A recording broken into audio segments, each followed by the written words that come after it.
Hola a todos, soy Gabriela Cardós y me da mucho gusto compartir contigo esta conversación, Cristóbal, en el marco de las jornadas del Centro Eleya. Para nosotros, las jornadas significan un momento de fiesta, un momento de encuentro con nuestros compañeros, con nuestros colegas, en el que estudiamos a profundidad un tema que en esta ocasión es el trauma social, familiar y subjetivo. Quizá es evidente la razón por la que este año elegimos este tema, desde luego la vivencia del COVID y todo el impacto que ha generado pues, de manera mundial nos ha empujado a querer reestudiar este tema, a ver qué dicen los autores contemporáneos y aprender un poquito más de esto.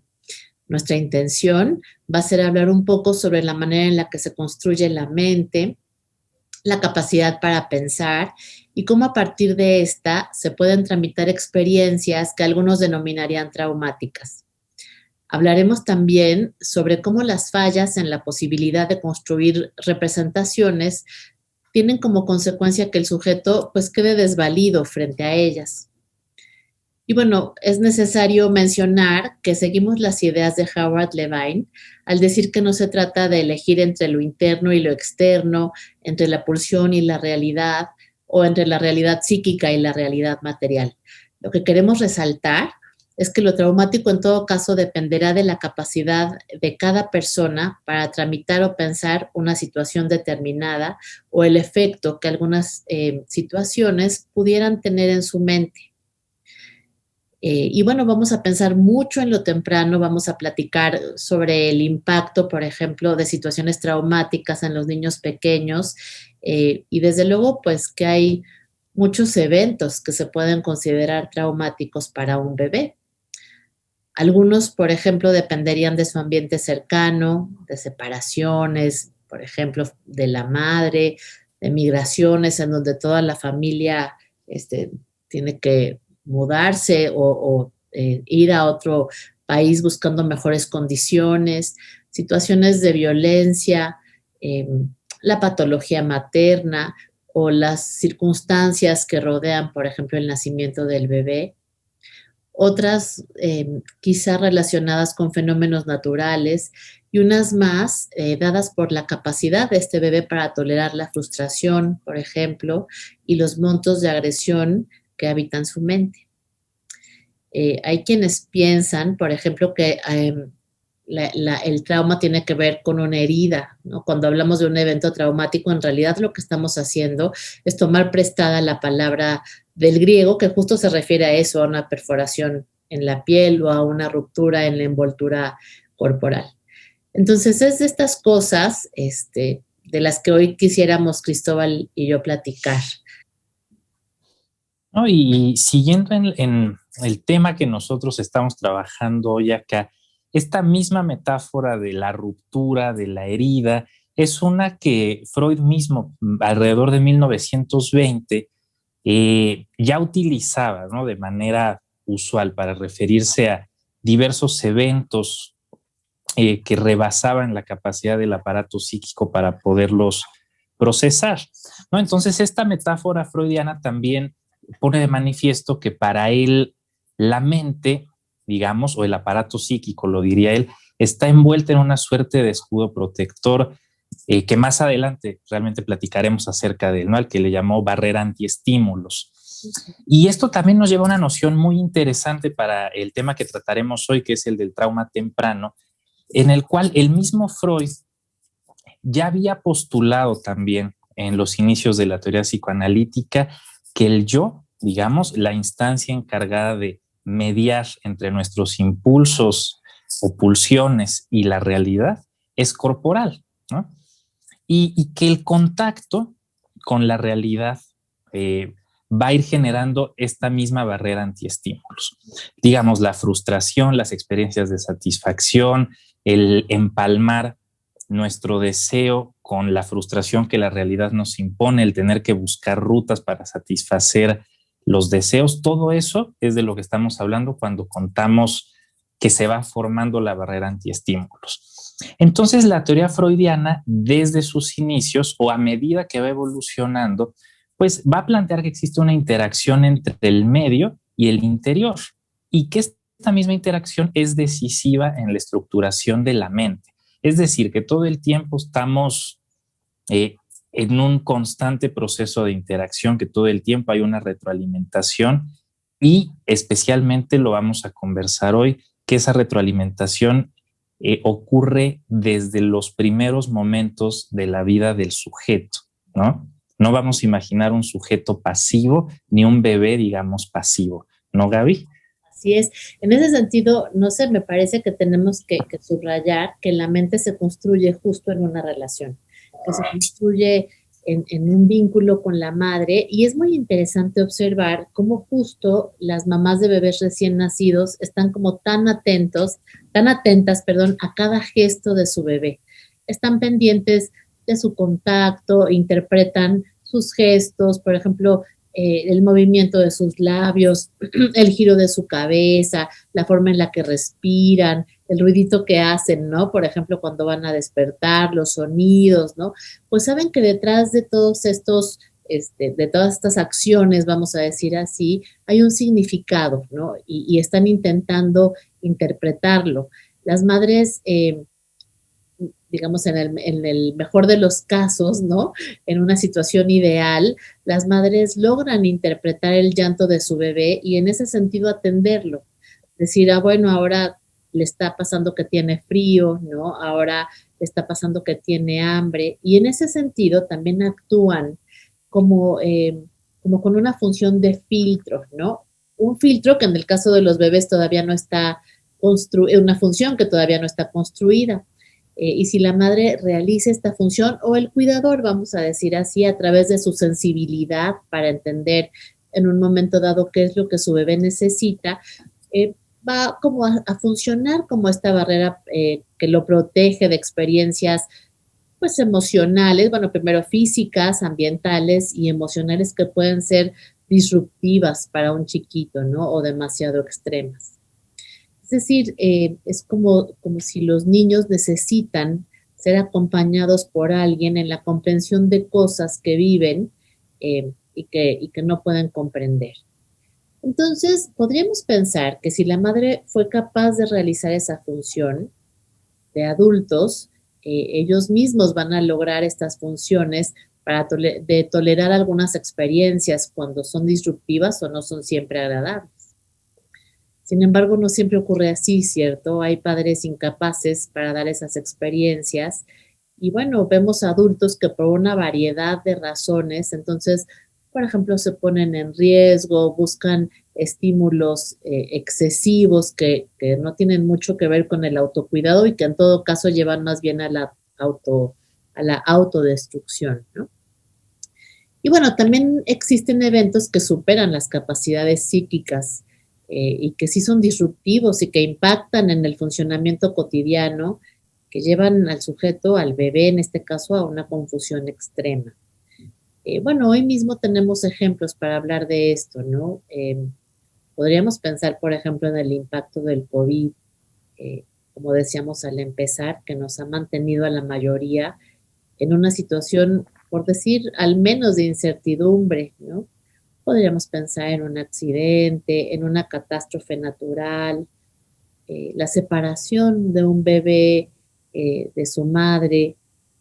Hablábamos antes de la patología de la madre, ¿no? Por ejemplo, o situaciones de índole interna como la llegada con fuerza de la pubertad, eh, la vivencia del nacimiento de un hermano en un chico que es demasiado celoso, eh, la llegada a la vejez y la incapacidad para asumir la disminución de la vitalidad. En resumen, digamos, lo que hoy quisiéramos dejar subrayado es que la vivencia de lo traumático se construye siempre en un interjuego entre lo interno y lo externo y en la capacidad que se tiene para transitar por esa experiencia, ¿no?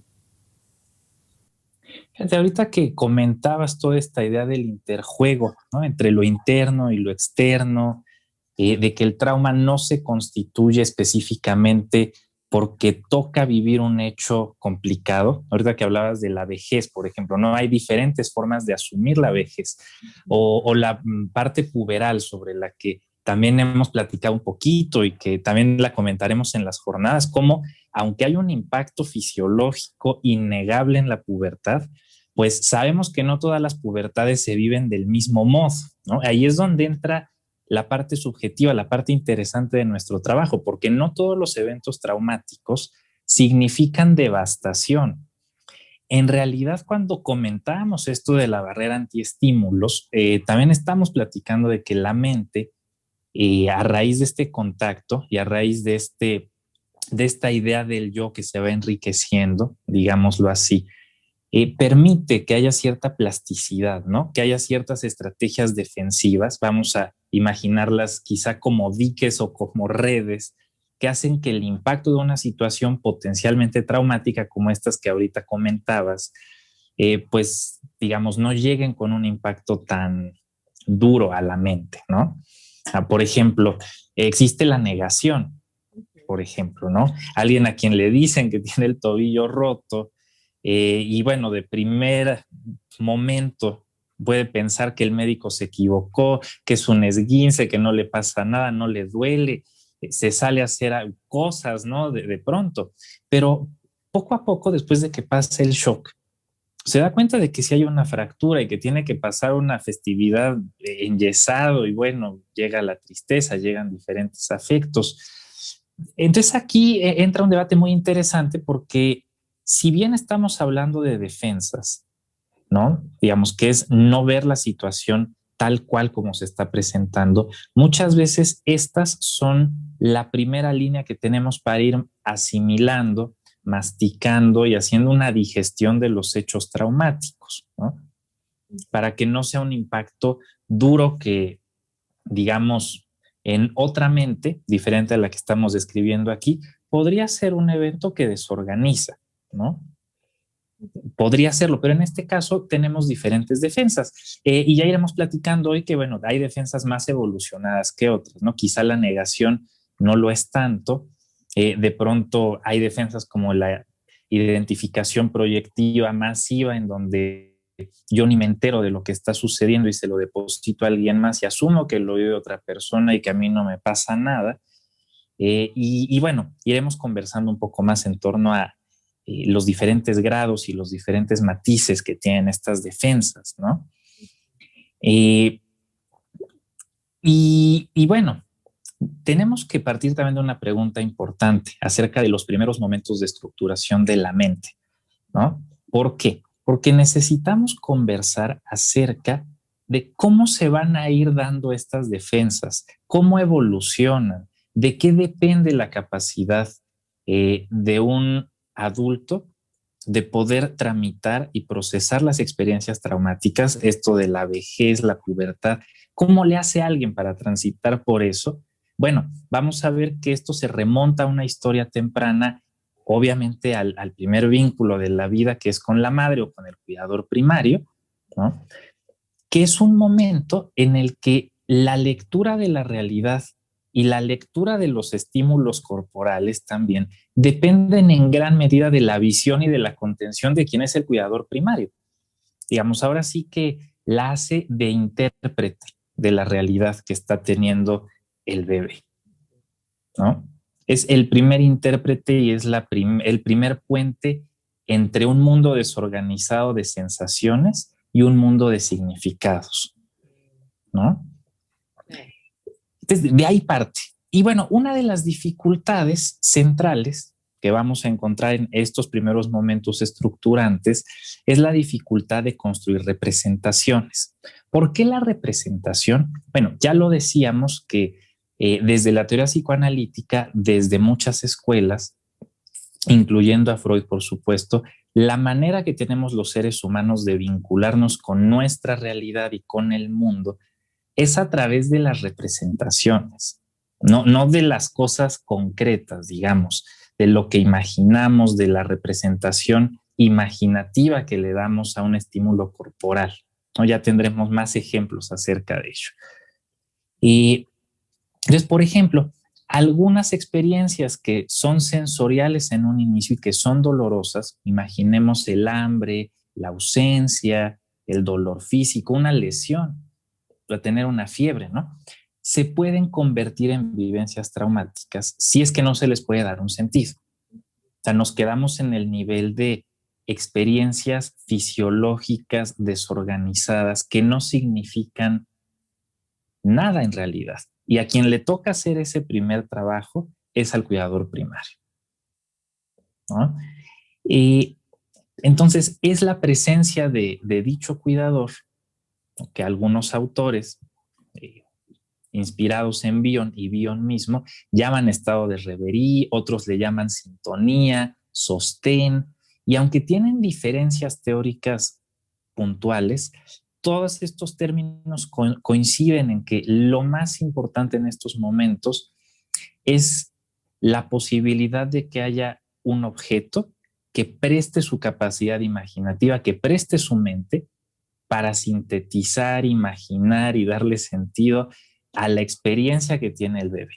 Y lo más interesante es que esto no solo pasa en un nivel, digamos, mental, no solo es que mamá le dice al bebé, oye, tienes frío, sino que aparte esto suscita una acción que regula el organismo y que entonces se arma toda una retroalimentación física de la cual, bueno, no nos ocupamos en demasía el día de hoy porque nos trasciende a los fines que tenemos, pero sí tiene mucha importancia porque regula fisiológicamente y además proporciona este ambiente de tranquilidad, de sintonía, que es muy importante durante los primeros momentos de estructuración psíquica, antes de que las frustraciones se vayan presentando de forma natural, ¿no? Claro, y es que es un momento en donde el bebé no se vive separado de su madre y ella va a ser la que le va a ayudar a interpretar la realidad y todas las sensaciones, ¿no? Todo lo que le está pasando en el cuerpo, ¿no? Te habla justo así, ¿no? Por ejemplo, también de estados de sintonía, en donde si la mamá es capaz de entender lo que el bebé necesita y responder, digamos, en consecuencia, él puede entonces tener una sensación de calma, de sostén, que le ayuda justo a ir entendiendo, ¿no? Poco a poco el mundo que le rodea. Y si la madre, digamos, por diferentes razones, pues que tienen que ver a veces con su personalidad, hablábamos, por ejemplo, pensemos, por ejemplo, en una madre narcisista, ¿no? Bueno, está tan puesta en ella que de pronto tiene dificultad para tener estos estados de sintonía con su bebé, ¿no?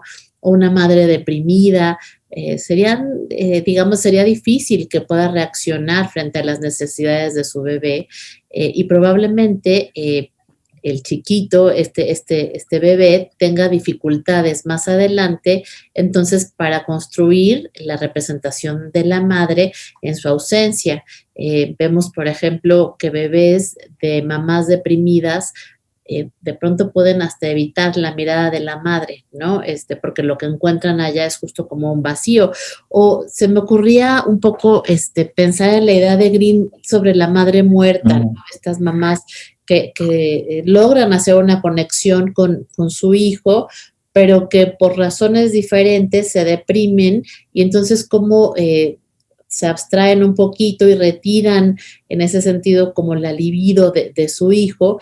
Y bueno, eso provoca que en alguna medida ahora se conviertan digamos, mujeres que no tienen del todo la capacidad para relacionarse con él y por ende para reaccionar ante las necesidades que él tiene, ¿no? Y es que para Bion la frontera entre el yo y el otro o entre el yo y el self se mantiene justo mediante esta barrera de contacto, ¿no, Cris, de la que estás hablando? Cómo esta barrera de contacto se forma justo dándole significado a estas experiencias sensoriales, ¿no? Lo que Bion llamaría alfa trabajando en beta, ¿no? Y la barrera de contacto, bueno, es permeable, ¿no? Y está cambiando todo el tiempo de la misma manera que están cambiando de manera permanente nuestros estados mentales, pero al final del día lo que hace es protegernos de un mundo sensorial que está como lleno de peligros, ¿no? Y que de alguna manera nos hace sentir de manera permanente atacados por esta realidad física en un sentido y psíquica en otro, ¿no? Entonces, bueno, estas experiencias a veces abruman al bebé y necesitan de este otro que calme, ¿no? Que ayude a pensar, que le dé sentido a esto que está pasando, ¿no? Y bueno, situaciones como esta, cuando la madre no tiene esta capacidad para ayudar a su bebé en este sentido, pues a la par le impiden al bebé construir una representación de su madre. Y esto lo deja en un estado de gran vulnerabilidad, porque un niño que no puede representar a su mamá cuando no está presente, pues tampoco puede organizar sus estados de angustia. Por ello, cuando llegan, digamos, estos pacientes a análisis, pues será tarea del analista fomentar este proceso de representación justo, ¿no? Como prestarle ahora a él su capacidad para representar, utilizando el lenguaje, la metáfora. Más adelante hablaremos de algunas situaciones clínicas, ¿no? En donde podemos observar qué es lo que ocurre en la transferencia y en la contratransferencia.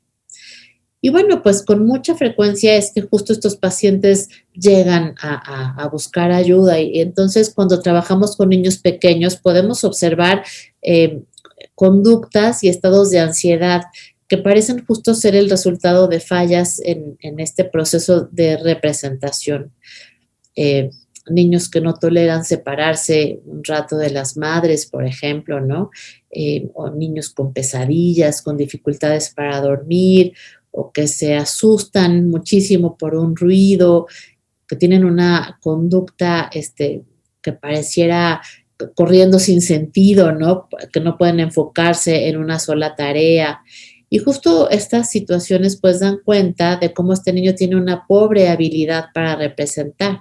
Así que está, por ejemplo, descargando, ¿no? A través de la acción, la atención. Entonces sería justo esta función alfa la que nos va a permitir jugar con el lenguaje, usar nuestra imaginación, ¿no? Y bueno, hay que decir que es mucho más que pensar, ¿no? Es mucho más, va mucho más allá, ¿no? Cuando nuestro funcionamiento alfa entonces está comprometido, pues nos sentimos confundidos y bueno, pues utilizamos, como ya mencionaste, Cris, diferentes mecanismos como para sobrellevar esta confusión, ¿no?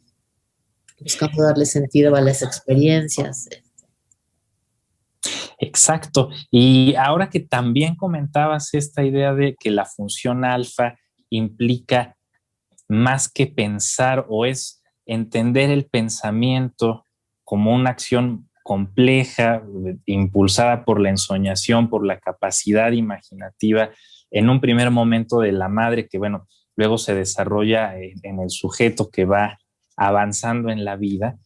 Y esto es para poder imaginarnos el proceso de Reverie como una cuestión viva, digamos, no una cosa intelectual en donde uno piensa en el sentido coloquial del término, qué le pasa al bebé, digamos.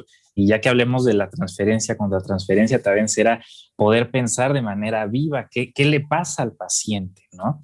Es un proceso de construcción de representaciones muy delicado que termina en el armado de una representación simbólica de la madre en primer momento y de las experiencias, pero que inicia con los fundamentos físicos. Por ejemplo, la experiencia de ser sostenido por el cuerpo tibio de la mamá, los aspectos sensoriales del vínculo, la voz, el ritmo de esa voz, no necesariamente la palabra o las palabras que se dicen, la voz, el tono, el volumen, las inflexiones en ese tono de voz. Así es como se arma la relación con un objeto que en un principio, digamos, es externo y que poco a poco se va convirtiendo en un objeto interno, ¿no?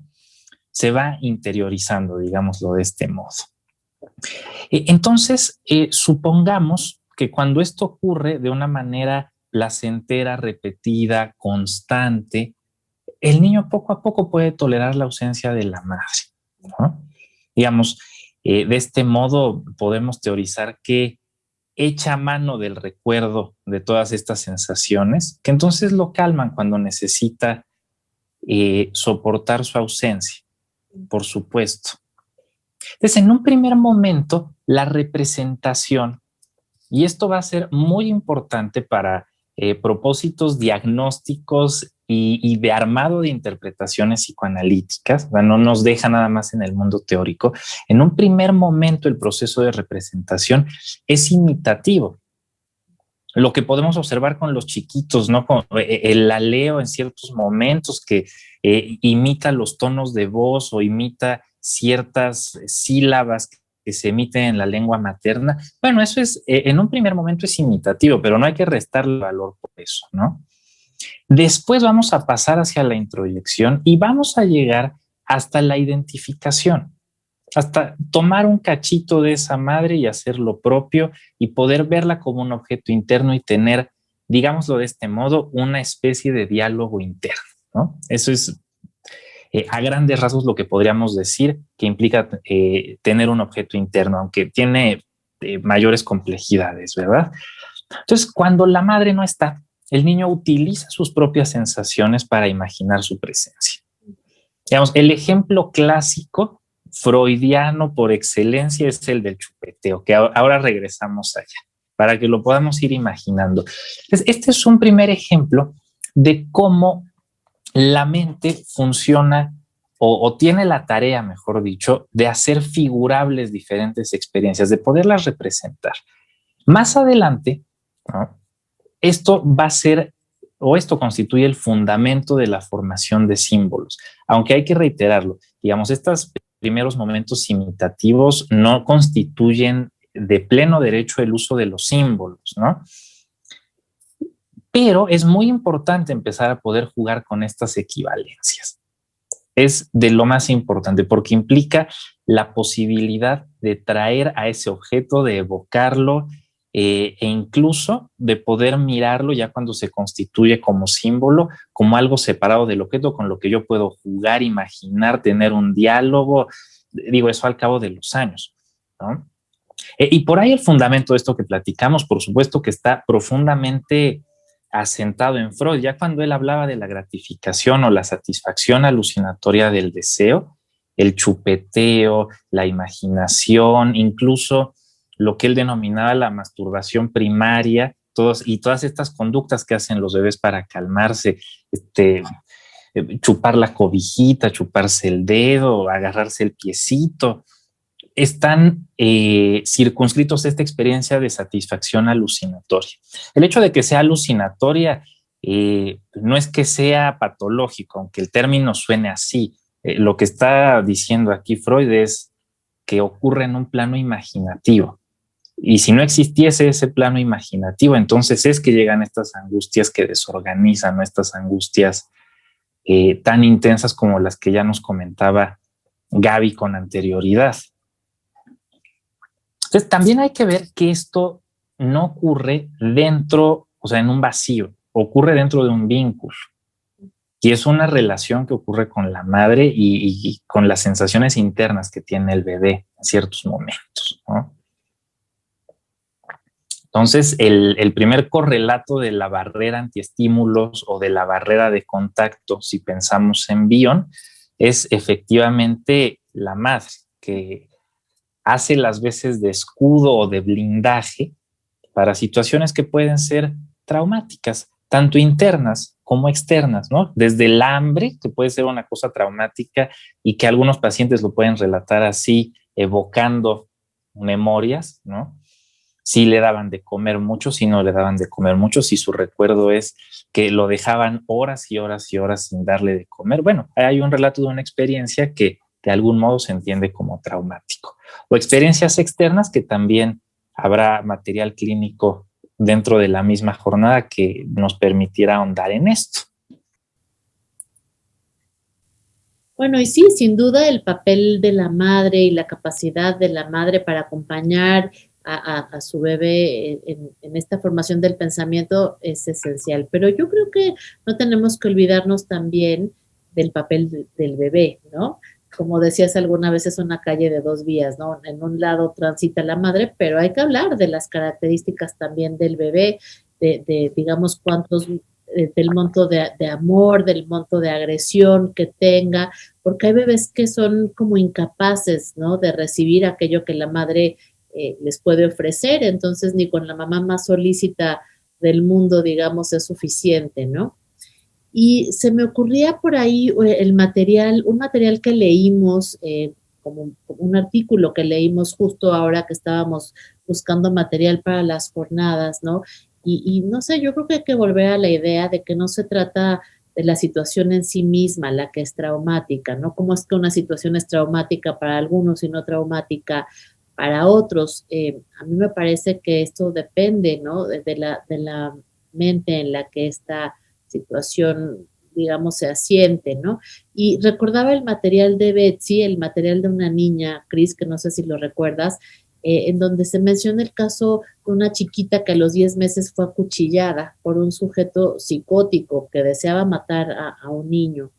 La nana corre rapidísimo con ella, hay hasta una anécdota que pierde los zapatos, ¿no? En el camino, ayudada ciertamente por la comunidad, la policía, llegan a tiempo al hospital, hay un cirujano que la atiende y esta chiquita llega a tratamiento a los 4 años y medio. Los papás muy sensibles, preocupados, de que ella ya va a ingresar al preescolar, y si bien hablan de la cicatriz que tienen en el abdomen y le dan un sentido a la cicatriz que tiene en el abdomen, ahora quieren ser como más puntuales, ¿no? A la hora de explicarle qué es lo que pasó, ¿no? Acordaron entonces decírselo y la verdad es que sorprende mucho la manera en la que esta niña juega, ¿no? Y en su juego repite y es capaz como de ir pensando, ¿no? La situación. Eh, pues nos damos cuenta de que no provocó una situación así de grave, que pone incluso en riesgo de muerte, ¿no? O pone en riesgo la vida, pues no provocó un impacto tan alto. Y uno se pregunta cómo, ¿no?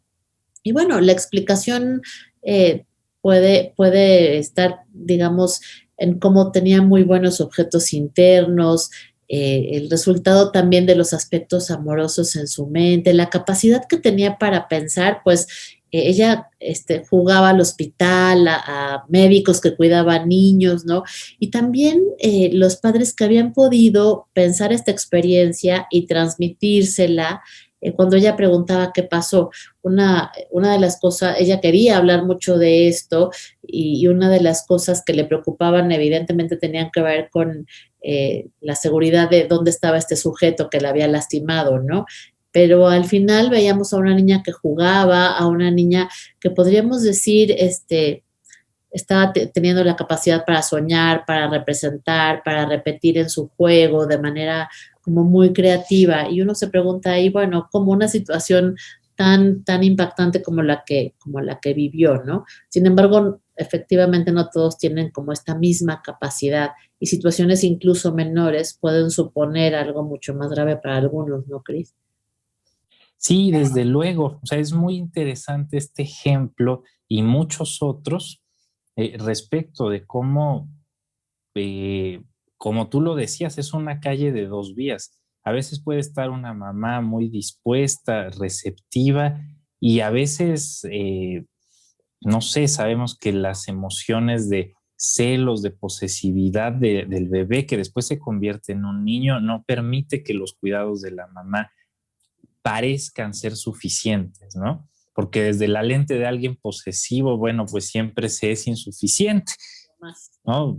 Son 15 horas y podrían ser 16 y son 25 mililitros y podrían ser 30. Vaya, lo pongo muy esquemático, pero para hacer este contraste con el material de Betsy que platicas, en donde claramente se puede ver una niña que aunque no la observamos de primera mano y la conocemos a través del relato de su terapeuta, pues nos damos cuenta de los lindos objetos internos que tiene, ¿no? Y que eso también le permite aprovechar lo que hacen sus objetos externos, concretos de la realidad, para ayudarle con el trauma, que tú ya nos lo platicabas. Y eso también nos lleva a una conclusión, a una consecuencia muy interesante para el trabajo de las jornadas, y es que diera la impresión que lo que hemos estado platicando hoy nos lleva a pensar que o existe un trauma temprano o no existe un trauma temprano, y que eso es como una especie de destino sellado, rígido, y en realidad no es tanto de ese modo. Por supuesto, tenemos situaciones en donde, diría Bio, ¿no? A una mente a la que le cuesta mucho trabajo tolerar la frustración y no puede beneficiarse de lo bueno de sus objetos.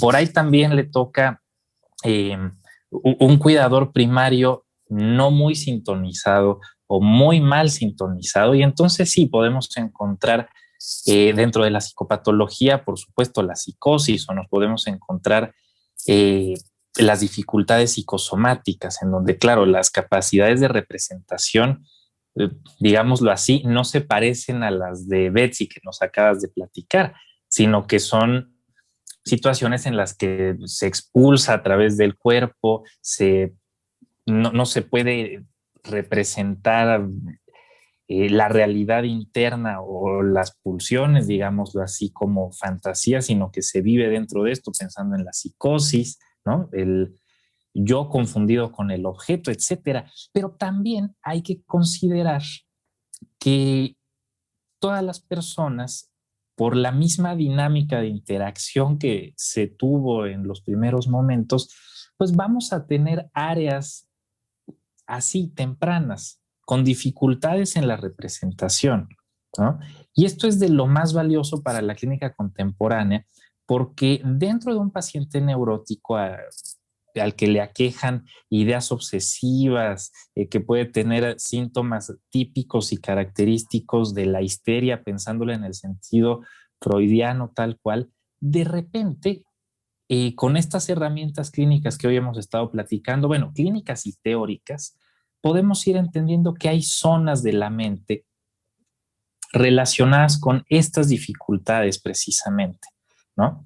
Zonas en donde los vínculos tempranos se manifiestan, en donde a lo mejor temas como la ausencia, la frustración, la idealización también de los objetos, que dan cuenta de un modo de funcionamiento primitivo, ahí persisten y coexisten, cohabitan con las áreas neuróticas simbólicas que platicamos, que hacen sueños, que pueden asociar libremente, pero a lo mejor frente a experiencias que recrean el trauma, las vacaciones del analista, por poner un ejemplo, o también un poquito esquemático, ahí es donde nos encontramos con estas dificultades representacionales, ¿no?